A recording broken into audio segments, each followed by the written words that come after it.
Assalamu alaikum wa rahmatullahi wa barakatuh. Que la paix, la miséricorde d'Allah et ses bénédictions soient sur vous tous.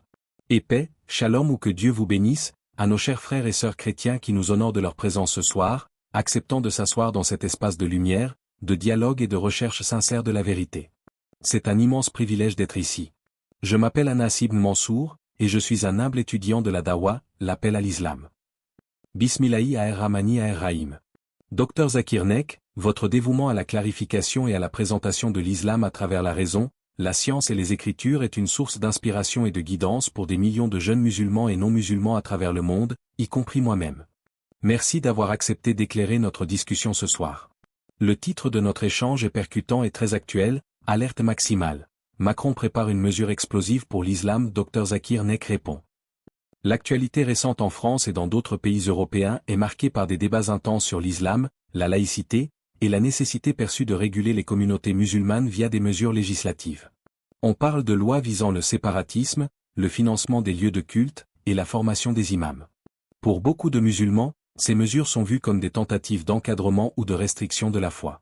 Dr Naik, ma seule question est la suivante. Face aux mesures politiques annoncées, perçues par certains comme explosives, restrictives, voire discriminatoires, comment le musulman doit-il réagir selon le Saint-Coran et la tradition du prophète Mohammed, paix et bénédiction sur lui? Quelle est la vision de l'islam pour que les communautés musulmanes vivent en paix, en respectant les lois du pays d'accueil, tout en préservant l'essence pure et non négociable de leur foi? Wa alaykum assalam wa rahmatullahi wa barakatuh. Mon cher frère Anas, mashallah. Votre question est d'une importance capitale et d'une grande actualité. Elle touche au cœur même du défi pour les minorités musulmanes dans les sociétés séculières. Et je remercie sincèrement chaque personne ici présente, musulmans et chrétiens, pour votre désir de comprendre les principes de l'islam avec un cœur ouvert. Alhamdoulilah. Le titre est en effet conçu pour attirer l'attention, reflétant l'anxiété et les craintes qui agitent les communautés. Notre devoir, en tant que croyants, n'est pas d'alimenter la panique ou la confrontation, mais de dissiper l'obscurité par la lumière de la sagesse divine. Notre réponse doit être ancrée dans le Coran, le livre qui est une guidée, Huda, et une miséricorde, Rahma. La réponse islamique à cette situation repose sur 3 piliers scripturaires fondamentaux. Le contrat de citoyenneté, le principe du respect des engagements, Al-Ahd. La réponse à l'attention, la persévérance dans le bien, Sabr et Ihsan. L'essence de la dawa, le dialogue et la bonne parole, Hikma. Le premier principe, ô Anas, est celui du respect inébranlable des engagements. Quand un musulman entre dans un pays, que ce soit en tant que résident, travailleur ou citoyen, il contracte un pacte, appelé Ahd ou Aman, protection ou sécurité, avec l'État. C'est un engagement de respect des lois et de non-agression. Allah, SWT, insiste sur l'importance de la fidélité aux promesses dans le Coran. $, 5 €, ex-o les croyants. Remplissez fidèlement vos engagements. $. Et dans la sourate Al-Isra, le voyage nocturne, il réitère. $, 17h34, texte. Et remplissez l'engagement, car on sera interrogé au sujet des engagements. $.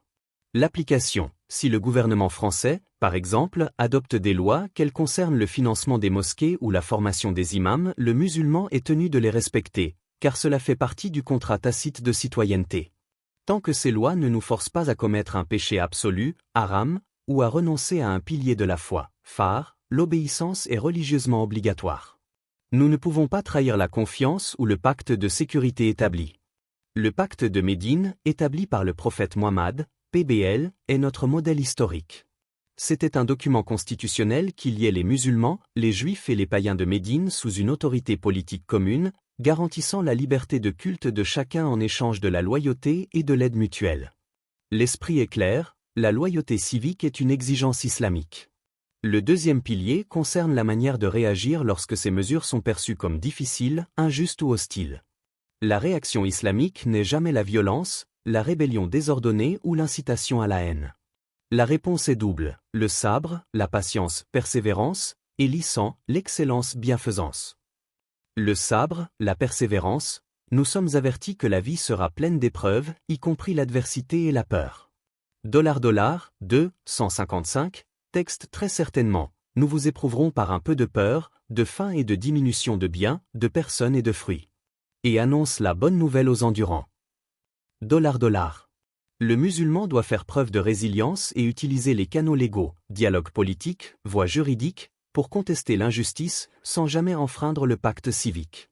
L'ihsan, l'excellence morale, c'est la plus noble des réponses. Face à une perception de malveillance, l'islam nous ordonne de riposter par la bienfaisance. $, 41, 34, texte. La bonne action et la mauvaise ne sont pas pareilles. Repousse le mal par ce qui est meilleur, et voilà que celui avec qui tu avais une animosité devient tel un ami chaleureux. $. Comment repousser le mal par ce qui est meilleur? Si on nous accuse de séparatisme, nous répondons en étant les citoyens les plus intégrés, les plus serviables et les plus exemplaires. Si on nous craint, nous répondons par la transparence et l'ouverture, en contribuant positivement à la société. L'ihsan est l'excellence dans l'adoration et dans les relations humaines. C'est en étant les meilleurs voisins, les meilleurs collègues, les plus honnêtes dans les affaires, que nous démantèlerons les lois basées sur la peur et l'ignorance. Notre comportement devient alors la meilleure forme de dawa. Enfin, Anas, ces moments de tension sont des opportunités de présenter l'islam de la manière la plus authentique. Nous ne devons pas laisser les actes isolés des extrémistes définir notre foi.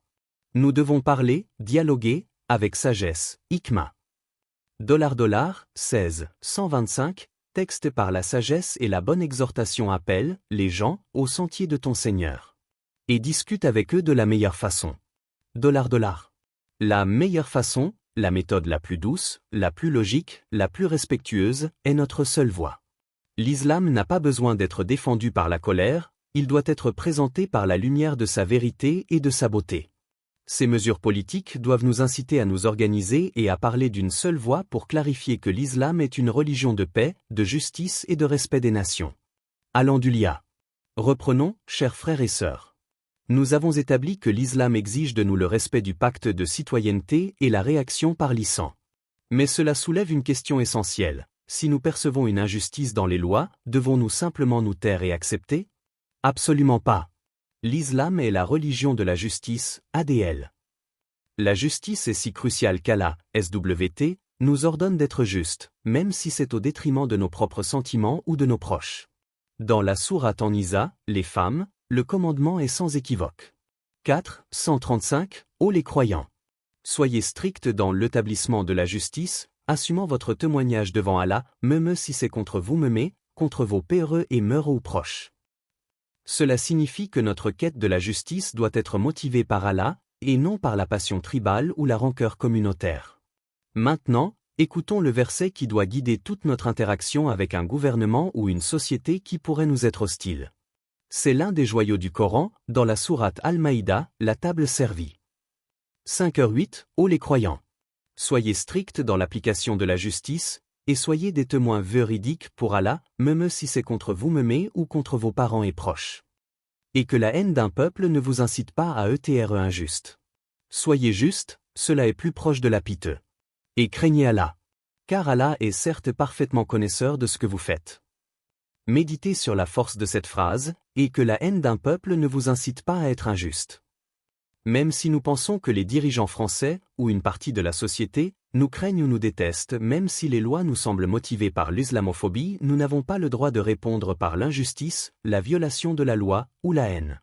Notre réponse doit être la justice, ADL, et la piété, taqwa. Être juste est plus proche de la piété. C'est un test de foi. Si une mesure est injuste, nous utilisons les outils légaux, le débat public, le processus démocratique et le dialogue constructif. Nous ne répondons pas à l'injustice par le chaos, mais par un plaidoyer ordonné et légal, car le désordre est une violation du pacte de sécurité, Aman. Un des principaux problèmes de perception en Occident vient de la mauvaise compréhension de l'Oumma, notre communauté mondiale. Les non-musulmans craignent que notre loyauté à l'Oumma supplante toute loyauté nationale. Mes chers frères et sœurs, le Coran et la Sunna nous montrent que ces deux loyautés peuvent coexister de manière harmonieuse. Nous sommes connectés par la foi à des milliards de croyants, mais nous sommes unis par le sang, la sueur et les impôts à la nation où nous résidons. Le hadith sur la construction, le prophète Muhammad, PBL, a dit « Le croyant pour le croyant est comme les pierres d'une construction, se renforçant les unes les autres. » Rapporté par Al-Bukhari et Muslim. C'est le fondement de la solidarité mondiale. Cependant, la vie dans une société séculière exige une loyauté civique totale. Les savants modernes appellent cela la fidélité au pacte de citoyenneté, ou à la al-muwatana. Si vous choisissez de vivre, d'élever vos enfants, et de bénéficier des services d'un pays, vous êtes tenu à une fidélité active. L'islam n'a jamais prôné l'isolement ou la création de ghettos mentaux. L'islam nous appelle à être actifs dans la société, à être vus, et à contribuer de manière positive. C'est la meilleure défense contre la législation oppressive. Enfin, soyons honnêtes et regardons-nous dans le miroir. Si des mesures explosives sont envisagées, c'est parfois parce que les communautés musulmanes elles-mêmes n'ont pas réussi à s'organiser et à se présenter de manière cohérente. Le Coran nous offre la solution ultime, le changement vient de l'intérieur. 13h11. En véhérite, Allah ne modifie point le TAT d'un peuple, tant que les individus qui le composent ne modifient pas ce qui est en eux-mêmes. Les mesures politiques sont souvent les faits, la cause est parfois notre propre manque de cohésion, de transparence financière ou de formation doctrinale interne. Si l'État s'inquiète du financement étranger, alors c'est aux musulmans de France de financer leurs mosquées. Si l'État s'inquiète de l'idéologie des imams, c'est aux musulmans de former eux-mêmes des imams qui maîtrisent à la fois la jurisprudence islamique et la culture, les lois et l'histoire de la France. Notre responsabilité est de devenir la meilleure communauté, Coran 3, 110, en étant les citoyens les plus éduqués et les plus performants, les plus honnêtes et les plus fiables, les plus engagés dans la vie civique, non pas pour dominer, mais pour servir. En faisant cela, nous rendrons toutes les lois explosives inutiles. Car si les musulmans sont vus et reconnus pour leur excellence, les peurs s'éteignent. Le véritable pouvoir de l'islam n'est pas dans la politique ou la polémique, mais dans la transformation morale de l'individu. C'est ainsi, mes chers amis, que nous répondons aux tensions actuelles, par le respect de la loi, la revendication juste de nos droits, et surtout, par l'excellence de notre caractère. Alhamdoulilah, cher professeur Dr Zakir Naik. Je vous remercie profondément. Vous avez non seulement répondu à ma question, mais vous avez fourni une véritable tafsir, explication, pertinente pour notre époque et notre contexte. Vous avez transformé ce qui était perçu comme une alerte maximale en un appel maximal à l'excellence, Votre rappel que notre devoir islamique est d'être fidèle au pacte de citoyenneté, Coran 5h1, de demeurer juste même envers ceux qui nous craignent ou nous détestent, Coran 5h8, et de répondre aux tensions par la sagesse, Coran 16, 125, est la seule voie honorable. C'est la véritable dawa. Merci de m'avoir écouté avec tant de patience et de m'avoir permis de poser cette question au nom de tous ceux qui cherchent la clarté dans ces temps troublés. Que Allah te bénisse, cher professeur Dr Zakir Naik. Et merci à vous tous, chers frères et sœurs, musulmans et chrétiens, d'avoir été un public si merveilleux, si attentif et si ouvert. Votre présence ici témoigne de votre désir d'unité et de vérité. Vous avez fait de cet amphithéâtre un véritable jardin de dialogue et de compréhension. Wafika Barakala, que Dieu te bénisse aussi, mon cher fils Anas. C'est moi qui vous remercie d'avoir posé une question d'une telle importance stratégique pour l'avenir de l'islam en Occident. C'est une bénédiction d'entendre la nouvelle génération de musulmans, comme Anas, chercher la guidance directement dans le Coran pour naviguer dans la complexité du monde moderne. C'est le signe d'une foi vivante et mature. Vous m'avez bien entendu, Anas, et alhamdoulilah, j'espère que l'audience aussi. Aux dirigeants, nous disons, regardez nos actes, pas vos peurs. Au monde, nous disons, l'islam est la paix. Et à vous tous, qui suivez le dialogue sur Racines de l'islam, je vous lance un appel. Abonnez-vous à cette chaîne. Soutenez le dialogue constructif et l'érudition basée sur les Écritures, loin du sensationnalisme et de la division. Aimez et partagez cette vidéo. La vérité, la sagesse et le dialogue doivent circuler plus vite que la haine et l'ignorance. Aidez-nous à porter ce message d'espoir à ceux qui en ont le plus besoin. Participez dans les commentaires. Dites-nous ce que vous avez retenu de cette discussion, comment le principe de excellence, s'applique dans votre vie civique, et partagez vos réflexions avec respect. Que la paix d'Allah, sa miséricorde et ses bénédictions soient sur vous tous, musulmans et chrétiens. Wa alahu alam. Assalamu alaikum wa rahmatullahi wa barakatuh.